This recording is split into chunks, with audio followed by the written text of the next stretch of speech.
I'm Krista Ross, CEO of the Fredericton Chamber of Commerce and your host for Business Insight Fredericton. Today, we're speaking to businesses in the creative sector. And first up is the Ginger Agency. We are a marketing and strategy agency in Fredericton, New Brunswick, and we work to craft brands, educate audiences, and influence change in our local economy and beyond. So how did the business get started? I started the company 11 years ago. I was a freelance designer working in the industry, and I had some ideas and saw some changes coming in the industry. So I left my role and hung a shingle and started doing design work. And before long, we were out in the community. So we went out to all the local nonprofits and said, you need our services. We need an opportunity to show the world what we can do. So I just started doing free work for as many nonprofits as I could find, and unknowingly, they all had boards of directors, and that led into a stream of business. And then we started hiring, we started, moving and shaking, and 11 years later, we're a team of 15 with clients and staff all over the world. So Kerry and Andrew, tell me your roles in the company and a little bit about your background. I came on about a year after Andrew had sort of started Ginger, and worked together to build the business, moved up. We sort of changed our titles recently to be co-CEOs, which I think better represents what we do. We both kind of focus on different areas of the business. So my background is marketing. So I've worked sort of within event planning and sponsorships and marketing in various different sectors across Atlantic Canada. And so when I moved over sort of and came into the role at Ginger, my focus was sort of building relationships. What about you, Andrew? My role focuses more around understanding and moving the needle. So I'm the technician in the business. That's my background, and I've worked in many companies in a marketing role. I'm a creative by trade. I started as an animator, then moving into a graphic designer, and just getting my head around the marketing space. We have a local team, a strong local team, but we also supplement our local team with talent from all over the world. So how many people are actually on that team? So we have a team of 15. We're 9 or 10 in the office right now. We're actively hiring and interviewing. And then we have a team of 5 creative professionals that are located around the world. So tell me a bit about your clientele. Who is your main clientele? We do work with a lot of small business and not-for-profits to help support and bolster what they're doing in the community and help them grow. We have a lot of larger Crown Corporation clients as well. Our customer is an enterprise customer, so we work to supplement marketing teams in enterprise organizations, everybody from New Brunswick Power to Molson. So how is it that you get your message out? How do you promote that brand? We really work to sponsor and take part in as many events and things that are happening within New Brunswick. So for us, a big part of our story is who we are as people, the things, our values. Tell me about your social media presence. That's obviously important to your clients, but it's obviously important to you as well. What social media are you on? Each of them has a very unique purpose. Like LinkedIn is about, it's about professional networking. It's about showing what you can do. Twitter is a great platform if you want to engage with news outlets and things like that. So that's a very specific channel we'll use that for. Instagram for us is about talent retention and attraction. What about competition? Competition is important, and we feel competition is important because it drives us to work harder and to be better. We like to be friendly competition. We like to be neighborly, but at the end of the day, we are competition. That leads me to another question. What is your best strategy for staying on top of trends? We're constantly looking to where we need to be. And I think once you stop and take for granted and feel comfortable, that's where things start to catch up to you quickly. How much of your work would you say is full service, and how much is what I might call a la carte, and clients that want you to do something and then they want to implement? We've been intentional about shifting away from kind of project-based work and getting more into longer-term kind of retainer relationships. So the ideal scenario for us is a client that comes in and they're ready for a change. Is it more common to be on retainer with a company with a long-term relationship, or is it more common for someone to say, I have a budget, I want a project? I think it is a bit of both. It depends. But like I said, Andrew said, our business is shifting more to that retainer relationship. How do you know if a project or a campaign or a strategy is a success? kind of signal or indicator that a project's going really well is that the people working on the project from our team and on the client team, they're excited about the work.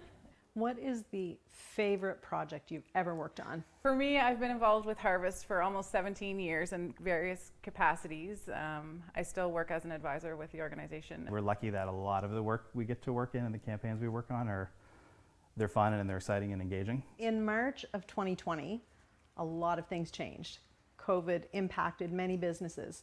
How did it impact Ginger? In the beginning, it was scary. Like, we didn't know, like, we were doing a lot of event-based projects at the time and they all got canceled. Because of our industry, you know, we were able to really evolve quickly. We actually moved our team home earlier, a little bit earlier than most people did. And we were able to sort of set up shop, and our team didn't skip a beat, and we were able to keep everybody, the goal was to keep everybody, employed and working and busy. And so we were able to quickly shift our day to day. So as we were grappling with this alongside the rest of the world, everybody else was out there figuring out that they would need our type of services. So it quickly came back. It's led us through our largest period of growth since starting the company.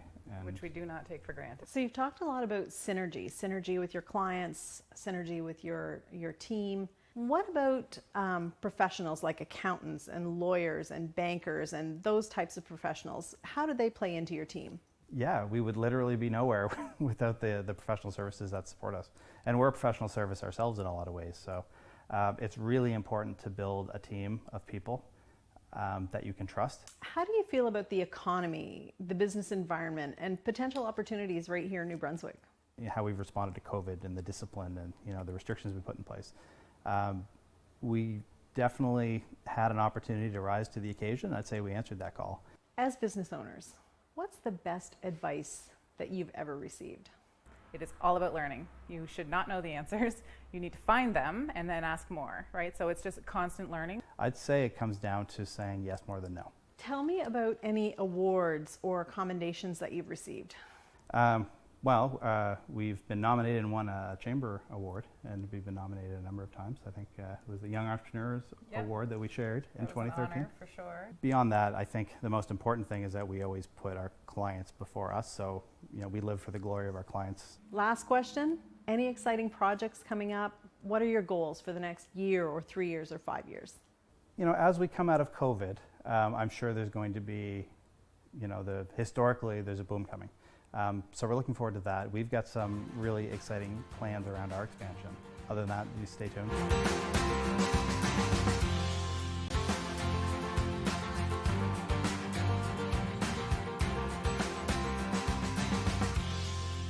Welcome back to Business Insight Fredericton. I'm Krista Ross, CEO of the Fredericton Chamber of Commerce, your host. Today we're talking to businesses in the creative sector, and up next is Riannon McVay, owner of Hanson Road Flower Co. Riannon, tell us about your business and your products. Primarily, we're a floral design studio, so we offer fresh flowers, and we have a really unique take on fresh flowers. We're not necessarily your traditional flower shop where we have flowers all the time and an array of your staple red roses, yellow roses, et cetera, et cetera. We've put our own spin on it. And aside from flowers, we have a lot of plants. So we sell a lot of house plants, which was born out of starting in the middle of COVID when people were, trapped at home. That really led us down a path of incorporating that into our business model. And then our third kind of component is the hard goods that we sell. Riannon, tell me how your business got started. Yes, so I fell in love with flowers at a really young age on Hanson Road in St. Stephen. I used to pick them with my mom, and I didn't venture down that path as a career, and ended up doing a career in urban planning. Didn't love it, moved to Australia and fell in love with flowers for real and considered it as an actual career path in Australia, where I studied floral design. So I arrived back in Fredericton and started selling flowers at the Northside Market. And from there, COVID hit, the market ended up closing down. Then I was selling flowers out of my spare bedroom and out of my car. And then eventually Mother's Day was coming, and I knew I had to find a bigger space. And so I found this beautiful, perfect space downtown Fredericton. Describe to me who your main clientele is. So I would say traditionally a flower shop would mostly be targeting people who are giving gifts to other people, and that is absolutely a huge part of our business. But we give flowers, sell flowers, make flowers for a lot of people who are getting them for themselves. And Again, the timing of COVID really plays a big part in how this business was shaped. So how do you get your message out, Riannon? How do you promote your brand? We use Instagram, we use Facebook. We don't have a very curated feed, as they call it. We have some planned posts, but we're mostly just sharing exactly what's going on. Our Instagram, you could call it, it's very live, it's very fresh. Tell me about how word of mouth has supported your business. Word of mouth has worked with us and our Instagram and Facebook social media platform to kind of just keep growing in both ways. Riannon, do you give much consideration to your competition? So we consider our competition not in the way that they're a competition, but in fact that they're our allies. I like to know what the other flower shops in town can offer so that when someone comes in asking for a service we can't provide, I know who to send them to. This episode of Business Insight Fredericton is about the creative sector. I'm wondering how you keep it fresh for your clients. Our weekly color palettes are one of our main ways that we keep our selection of flower options fresh every single week. We never have the same color palette twice. So I will order 4 or 5 or 6 weeks in advance of different color palettes, and I don't just make them all up in my head. We'll do a call out to our social media following and say like, ooh, we need our next 5 color palettes, and people will send in ideas. We call the local small businesses and small artists and makers that we, buy our products from, we call them boss babes. And they're always coming up with something new, so I can't claim the credit for that freshness. It's just working with a lot of other people who are as creative as we are. Tell me about organizations that have helped you in your business. The Chamber of Commerce has been one. Just giving us a resource to draw on. I mean, when I had a lot of questions in the beginning, I was emailing you and questions about COVID, and the internet was overwhelming. I was like, I'm just going to email the Chamber, and even if they don't have the answer, I know they're going to point me to this resource that's going to give it to me. The Downtown Fredericton Association, they've been really great. The core downtown business owners, there's sort of an unspoken friendship agreement. As a business owner, sometimes we do encounter difficult things. What is the most difficult thing you have encountered as a business owner? The way the Northside Market closed when I was 3 months into my very new business. So I was nervous, and I hadn't built up a lot of confidence, and I was just starting to build rapport with a regular set of clientele. And then COVID hit and the market closed. And it was a scary moment that I'm sure a lot of other business owners experienced as well. I thought, how can I continue? I mean, there's nowhere else. And that's when the whole flower ferry, free delivery all over Fredericton all the way to St. Stephen kind of came into play. And it ended up being this incredible silver lining situation where I expanded my clientele. So are there issues that you face that would be unique to your industry? Absolutely. It's a perishable product. So that I'm not growing myself. So the fact that it's perishable and the fact that we live in Canada and we're on the far east coast of Canada, we can't grow flowers year round locally, and the supply has really gone down, and that's globally. The global supply of flowers has decreased drastically. Lots of people like to give advice to entrepreneurs. Tell me about the best piece of advice that you've received. My dad owned his own business for years, and it's the first piece of advice, the most simple, direct piece of advice he's ever given, and it's the one that comes to mind almost every day. He said, get to know every customer's name, whether they come in one time, whether they come in every week. You would be nothing without your customers. You haven't been in business a long time, but what if you were giving advice to someone who was thinking about starting a business? What advice would you give them? To understand your own comfort with risk. So I'm not a very risky person. I'm fairly risk averse. As I said earlier, had I not been kind of pushed into this brick and mortar because of the closure of the Northside Market, I don't know that I would have taken the leap. But I should have, because it worked. So I think it's understanding where you sit on that risk scale. If you take no risks, you'll never move forward. If you take huge risks, it could become an irreversible type of action you've taken. Sometimes we're lucky enough to have someone we consider a mentor. Have you been fortunate enough to have a mentor in this business? I would say I have a team of mentors. My dad was a business owner. He's always the first person I'll ask about any question that I have. But there are a ton of really remarkable female-owned businesses in Fredericton, and I think I've asked each and every one of them a question before now. What are your goals for the next year or 3 years or 5 years? Main goal for the next year is to move into a bigger space. That's a goal, it's in the works. It's something that could have happened last year, but again, me being slightly risk averse, I've pushed it to another year. So that's another really big goal. A 3-year goal is to extend the services we offer. We'd really like to get into doing weddings, interactive services like workshops and private parties, really cool things like that. I mean, without giving too much away, people like to come in and linger over a beverage in here. I would love for them to be able to get that beverage in Hanson Road. I love the idea of a Hanson Road St. John, a Hanson Road Halifax, a Hanson Road Charlottetown, a Hanson Road St. John. So we've got big ideas. Maybe call that a 5 to 10 year goal. But yeah, we don't really plan on stopping anytime soon.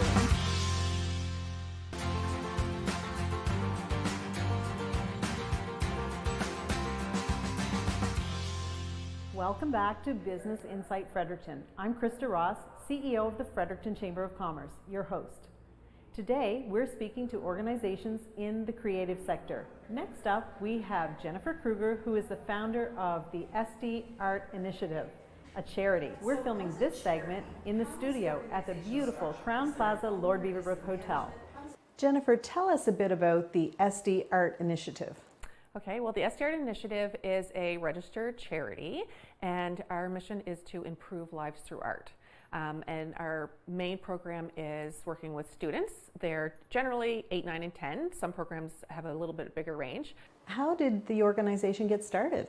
Well, in 2006, I was teaching a few students in my own studio, and my studio was really tiny, and I could fit 1 or 2 students.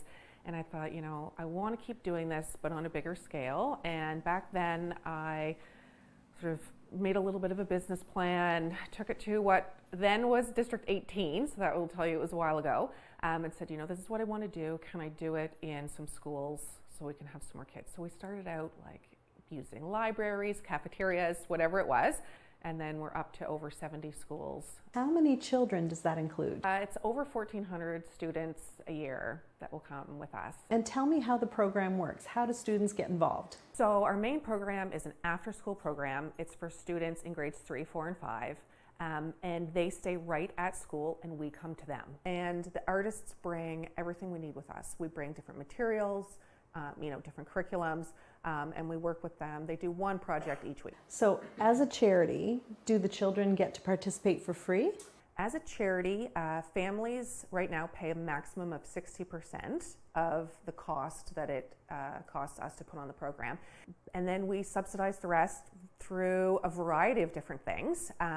So as a charity, we take donations, there's grants, there's fundraisers, and organizations pay the full tuition for 1 child. So we call that fundraiser the 1-for-1 art loan. So for every piece of art rented, a child's tuition is complete. So we're helping the students with their artistic ability, but also with their self-esteem. So I say this art program, it's about art, but it's really fun when I talk to my staff, who are all artists of all sorts of different disciplines. I say at the end of the day, if you're not sure what to do, your job description is be the best part of that kid's day. The instructors that teach it are everything from potters, photographers, graphic designers. It doesn't really matter as long as they have the creative process. Jennifer, tell me a bit about your background. So art is something that's always been a part of my life, and I was really, really fortunate to have a grandmother who was an artist, and I loved her. And so I always would ask her, Nanny, will you paint with me? And to this day, I say, I don't know if I loved art or I loved her, but I knew that when I asked her to paint, she said yes. So that was something that I did, and it just ingrained this love of art from that moment. I went to fine art school in Ontario, then I had done some work with some textiles and some fashion design, and then moved back to New Brunswick, and that's when I started this program. How do you get your message out? How do you communicate about this program? As a charity, it really is taking the whole community for this program to be successful, so everyone needs to know. So now we're kind of shouting from the rafters when we can, hey, we're here, this is what we're doing. Tell me about what social media you're actually on. So we do, Facebook and Instagram and LinkedIn. And we have, very different things on each one. Instagram is perfect for us. It's very colorful, and we can sort of show off the artwork of our kids. LinkedIn is where we find a lot of our renters, and Facebook, a lot of our parents are there to sort of keep them in the loop of, scheduling and logistics and things like that. Of course, this episode is about the creative sector. Being in the creative sector, how do you make sure that everything you're doing is fresh? How do you come up with new ideas? So we create a new curriculum every year, but almost all of it comes from ideas. So any student that has taken a program knows I come around with my book and I say to them all, I'm going to ask you a really important question. They kind of like, well, what is she going to ask me? And I say, if you could learn to draw or paint anything in the world, what would it be? And I take this running list, and it all comes from there. What is the favorite project that you've ever worked on? So I have a painting of an ice cream here that I've done, but after I painted hundreds, if not thousands, of ice cream cones with the kids. And they're just like, I'm adding sprinkles and I'm adding chocolate sauce and mine's melting. And they were just, it was really, really fun. And then so when I showed the kids, well, you guys inspired me to paint this, then their jaws kind of dropped and was like, well, that's really cool. And I love that I inspired this artist to do that. It's always fun to talk about big successes, but sometimes we learn from projects or programs that aren't as successful. Have you ever had a failed program? Sure. As a charitable founder, you want to give and you want to do it all. And I have been guilty of pouring from an empty cup and trying to run some programs before we have, the support or completely ready. So, going to small and rural schools is important to me, but we've kind of jumped the gun sometimes and gotten there and, not found a way for the students to be able to stay, things like that. And it was quite a transition to go from a for-profit to a nonprofit to a charity. So there was lots of hurdles along the way, but I'm really happy with where we are now and lessons learned through all of it. So this program, of course, is being filmed during the green time in New Yes. Brunswick, but tell me how COVID impacted your organization. It's funny, you look back and you're like, oh, it's just going to be for 2 weeks. And then we'll, and I mean, looking back, of course, that didn't happen. So once we figured this was going to be a little bit of a bigger deal than those 2 weeks, we got a video camera out. And so we filmed me teaching all of the curriculums.